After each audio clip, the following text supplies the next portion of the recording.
chers téléspectateurs, bonjour. Vous regardez i24 News, c'est midi ensemble au programme. Les innovations, les tendances de maquillage et nous allons parler golf aujourd'hui avec une compétition professionnelle européenne qui va avoir lieu ici même en Israël. Alors surtout restez avec nous.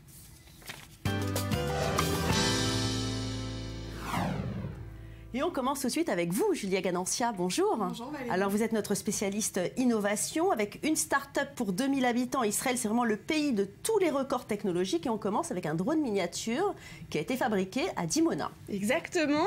Et le drone est en quelque sorte anti-radioactif puisqu'il permet de déceler une éventuelle activité nucléaire. Le microcoptère, dont la taille n'excède pas celle de la paume de la main, rendez-vous compte, c'est minuscule, a été développé par Israël et les États-Unis pour jauger et évaluer la teneur de la radioactivité sans être exposé à un danger physique quel qu'il soit et sans être découvert évidemment. Alors ces microcoptères peuvent opérer même sur des sites où la typographie est problématique, un terrain montagneux par exemple. Son but premier est de mesurer la radiation émise par les sites radioactifs sans mettre qui que ce soit en danger.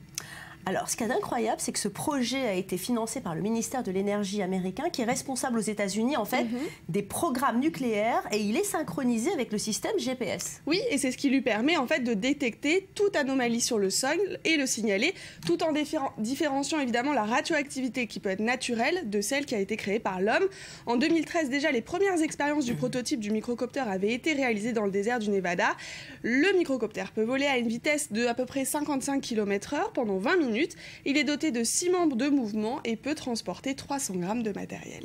Alors on va aller en France, toujours du côté des drones. Les promoteurs d'un drone livreur de colis développé avec une filiale de la Poste ont annoncé avoir déposé une demande d'autorisation pour tester leur appareil en milieu réel dans un ciel varois. Le drone de 3,7 kg, 6 rotors, est capable de transporter 3 kg sur 20 km. Exactement, voilà, vous savez tout. Valérie, la particularité de ce drone, c'est son système automatique. L'opérateur dépose un colis sur le chariot, puis appuie sur un bouton. Et en fait, le drone est conçu pour contourner les zones habitées avec un système de capteurs. Il y a évidemment des caméras sur toute sa trajectoire. Il y a aussi un pilote quand même qui va surveiller tout ça. Et puis l'exocoptère est capable de transporter un colis à 150 mètres d'altitude. On avait finalement l'habitude de nos postiers souvent en voiture ou en scooter, et peut-être que le postier de demain, c'est finalement un drone qui pourrait nous livrer nos colis. Seul un orage ou un vent soufflant à plus de 30 km/h l'empêche de décoller, mais en tout cas en cas de problème, il y a un parachute qui se déploie automatiquement et ramène l'appareil au sol. Je vous propose qu'on écoute le PDG de la société. Aujourd'hui, c'est un système complètement autonome, du chargement du colis jusqu'à la livraison. La législation, au demeurant, impose qu'il y ait toujours un pilote aux commandes au cas où il faille reprendre le système en main. Alors Julia, pour le moment, c'est toujours en phase d'expérimentation, mais on peut peut-être imaginer d'autres utilisations. Tout à fait, on peut par exemple imaginer que ce drone pourrait être utilisé pour la livraison de médicaments par exemple, ou d'objets dans un lieu isolé, en montagne ou après des intempéries. Tout est imaginable, vous le voyez sur les images. L'appareil pourrait servir pour l'acheminement de paquets vers des zones reculées ou des îles. En tout cas, les drones livreurs de colis intéressent les grands groupes du secteur de la logistique et plusieurs prototypes ont déjà été développés. Oui, et on sait notamment que le géant américain de distribution en ligne Amazon espère notamment devenir un acteur majeur dans l'utilisation commerciale des drones. Alors tout ça c'est très intéressant, mais vous avez aussi relevé des innovations, cette fois dans le domaine médical. Et 100% israélienne, reconnaître les sons et les voix pour aider les personnes souffrant de problèmes de discours ou de langage. Voilà le principe de Talkit. C'est une application israélienne qui pourrait transformer la vie de millions de personnes souffrant de troubles de la parole. Concrètement, il s'agit de rendre compréhensibles des prononciations inintelligibles dans n'importe quel langage à l'aide d'un logiciel spécialisé. Alors, je trouve ça un peu incroyable, on en a tous rêvé, comment on peut se comprendre quand il y a des problèmes comme ça. Et en fait, l'avantage, c'est que cette application fonctionnerait avec n'importe quel smartphone et que ça ne coûterait absolument pas cher. Oui, mais on n'arrête pas le progrès. Et Danny Weisberg, le créateur justement de l'application, espère réduire le fossé entre les personnes handicapées et leur entourage. Comment l'idée lui est-elle venue ? Alors c'est en 2012, peu de temps après que sa grand-mère ait fait un AVC, qu'il a malheureusement empêché de communiquer, qu'il a eu cette idée. Il travaille depuis 15 ans sur les industries de haute technologie. Il a commencé à consulter évidemment des orthophonistes et puis d'autres spécialistes dans ce domaine pour pouvoir faire cette application. Il a compris l'importance d'une telle innovation puisque Valérie, près de 1% de la population mondiale, souffre de troubles de la parole. Eh ben. Merci beaucoup Julia. Tout de suite, on va parler sport. C'est une grande première. Du 19 au 25 octobre se tiendra pour la première fois en Israël une compétition internationale de golf, et pas des moindres, puisqu'il s'agit de la finale de l'Alps Tour, une compétition professionnelle européenne de golf masculin. Durant cette semaine, les 50 joueurs de la saison s'affronteront sur le gazon du Golf Club de Césarée, un lieu unique aux caractéristiques particulières. Je vous propose de le découvrir avec Caroline Amouyal. On en parle après. Un gazon verdoyant à perte de vue au beau milieu de la zone aride de Césarée. Depuis 1961, ce pari fou a vu le jour à l'initiative de la famille Rothschild, anciennement propriétaire des terres de l'ancienne ville romaine. 54 ans plus tard, et pour la première fois, la famille devient le partenaire titre d'une compétition internationale de golf à l'ultime étape du tournoi. Un choix qui a de quoi enthousiasmer son organisateur, Boaz Zegev. C'est la première fois qu'un tournoi professionnel se déroule en Israël. Plus important, il s'agit de l'étape finale du tournoi. Ça signifie que c'est l'événement de clôture de l'année. Les 50 meilleurs joueurs du tournoi seront là. Ils jouent pour une grosse somme, 80 000 €. Ces joueurs que vous voyez seront dans les prochaines années les meilleurs joueurs du monde. Avec des températures pouvant atteindre les 40 degrés accompagnées d'une humidité extrême, les conditions climatiques sont peu optimales, mais pour notre organisateur, rien d'inquiétant à l'horizon. L'été a été très chaud, c'était très dur, mais Dieu merci, nous sommes en automne maintenant. Aujourd'hui, il fait très chaud, mais on espère une température autour de 22-23 degrés. C'est parfait pour le tournoi. Nous disposons du meilleur climat pour jouer. Ici, vous pouvez jouer les 12 mois de l'année. À l'heure actuelle, la plupart des clubs de golf ferment en Europe du Nord. Nous sommes chanceux pour ça.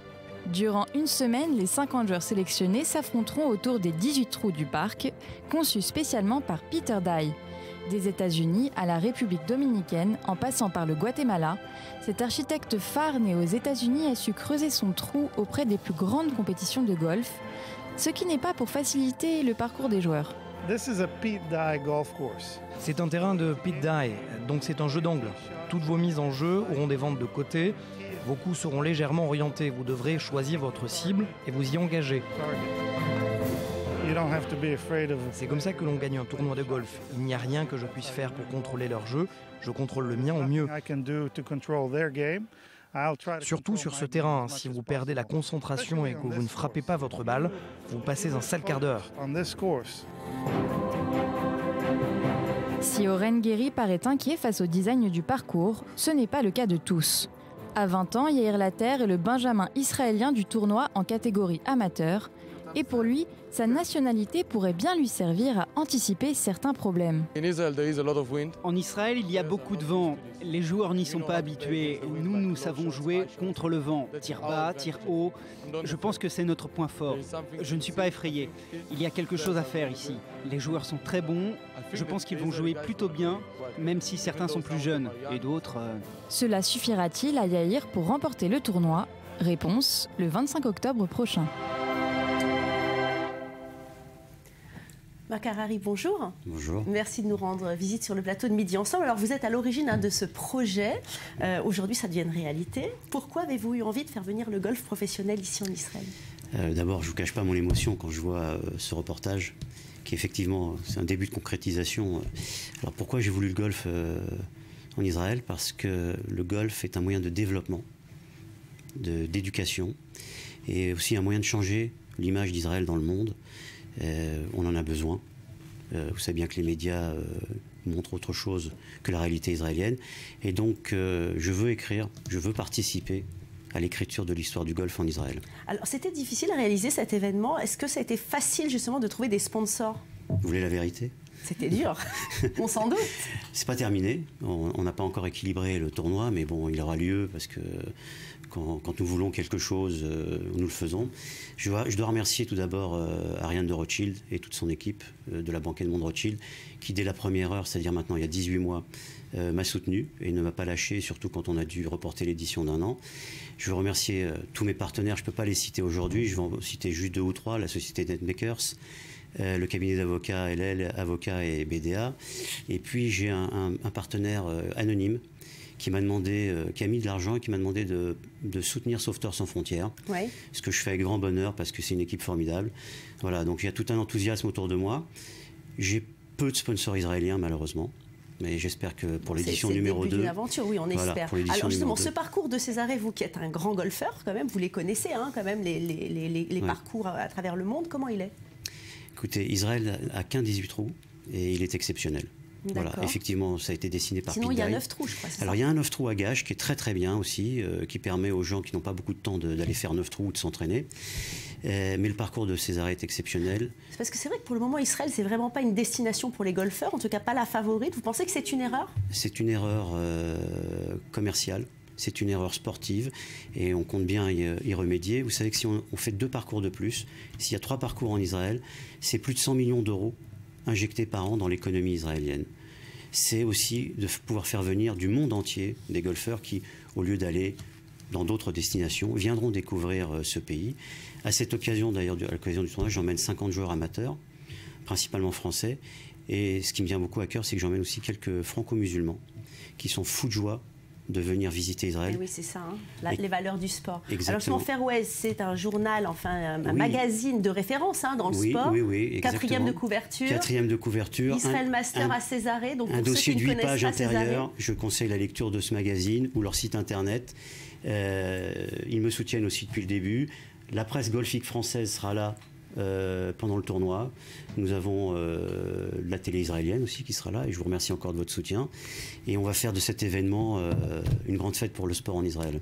Merci beaucoup Marc Harari. Et si vous voulez venir justement soutenir hein, ces golfeurs à Césarée, c'est possible, c'est open et il va falloir surtout ne pas se tromper de maquillage parce que l'hiver arrive à grands pas avec son cortège de nouvelles tendances. On range les t-shirts, petites robes d'été qu'on remplace par nos petits blousons, chemises et jeans. Côté make-up, eh bien il va falloir évidemment s'adapter. Le bronzage laisse place à la blancheur de la peau. On remet au placard les poudres bronzantes et autres must-have hein, de l'été que vous avez toutes dans vos placards, j'en suis sûre. Daria, vous suivez, vous, de près toutes ces nouvelles tendances. Dites-nous, cet hiver, est-ce que le teint nude est toujours à la mode ou bien on tente le rouge pompier pour les lèvres?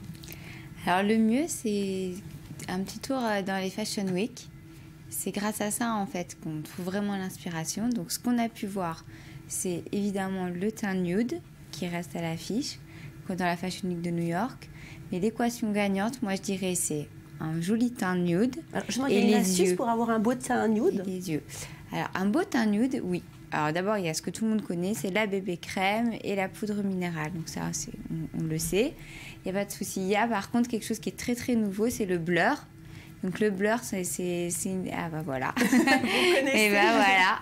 C'est une nouvelle base de teint et ça promet de nous faire des merveilles. Il y a des effets nacre qui reflètent la lumière, ça lisse les imperfections, c'est extraordinaire. C'est le nouveau truc. Alors, au niveau rouge à lèvres, il y a beaucoup de rouge, mais moi, j'ai vu du noir aussi. C'est tendance, à vous aimez ça, vous, le noir, Julia? Pas de noir. C'est vrai, il y a une tendance un peu gothique comme ça sur certains podiums qu'on a pu voir. Le rouge, oui, le rouge revient en force. Toute une déclinaison de rouge foncé, oui. Le noir, faut oser quoi. Mais par exemple, derrière vous êtes brune, nous on est blonde, on va pas pouvoir mettre le même rouge à lèvres. Comment choisir son rouge à lèvres? Alors, disons que pour les teints clairs, les peaux vous êtes intéressée, hein? Oui, j'hésite, parce que moi j'ai les cheveux grisonnants, donc j'étais en train de me demander... Alors, maintenant, vous n'aurez plus aucune excuse, vous allez rentrer avec le bon rouge à lèvres, votre femme sera ravie. Non mais c'est la peau qui compte. Qu'est-ce que vous me conseillez? Alors moi je vous conseille pour les peaux mates, un joli rouge carmin, parfait. Très bien. Bon, alors on a parlé du teint. Orangé. Alors on a parlé du teint, on a parlé de la bouche, les yeux dans tout ça. Alors les yeux, voilà, c'est les yeux, c'est là-dessus que tout se joue pour la saison. c'est l'eyeliner, le smoky, le pas moins smoky. L'eyeliner, il faut mettre de l'eyeliner comme on veut. Il y a à façon années 60, 80, Alors c'est 90. super dur à mettre un eyeliner. Vous avez pas une petite astuce? Alors déjà, il faut choisir le bon produit. Est-ce que vous êtes plus à l'aise avec un feutre? Est-ce que il y a ça aussi qu'on a, c'est des gel liners. Il y a un petit pinceau qu'on applique comme ça. Ou alors, il y a le crayon classique qu'on connaît. Donc déjà, vous choisissez le bon produit, ça va aider. Vous mettez de l'eyeliner, vous, Julia? J'ai du mal. Vous avez du mal? Si je mets, on a l'impression que j'ai un œil au beurre noir en fait à la fin, donc du coup. Alors, c'est tendance nude. Voilà, c'est ça. Voilà. Le diagnostic est fait. Alors, pour terminer, peut-être un petit conseil? Non, alors moi, ce que je dirais par contre, c'est qu'on a vu pas mal de choses un peu ou gothiques ou des gros effets masques avec les nouveaux smoky. Essayez ça le soir. Tranquille, au cas où il y a un souci, ce sera toujours le temps d'être Voilà, ne sortez pas avec un premier coup de jet d'eyeliner pour ne pas paraître affreuse. C'est ça que vous êtes en train de nous dire? Pas exactement, mais bon. Allez, merci beaucoup, merci Julia, merci Marc, merci Daria. Midi ensemble, c'est fini pour aujourd'hui. On se retrouve évidemment très vite pour de nouvelles aventures. Restez avec nous, les programmes d'i24 News, ça continue, l'info, c'est évidemment maintenant. Restez branchés.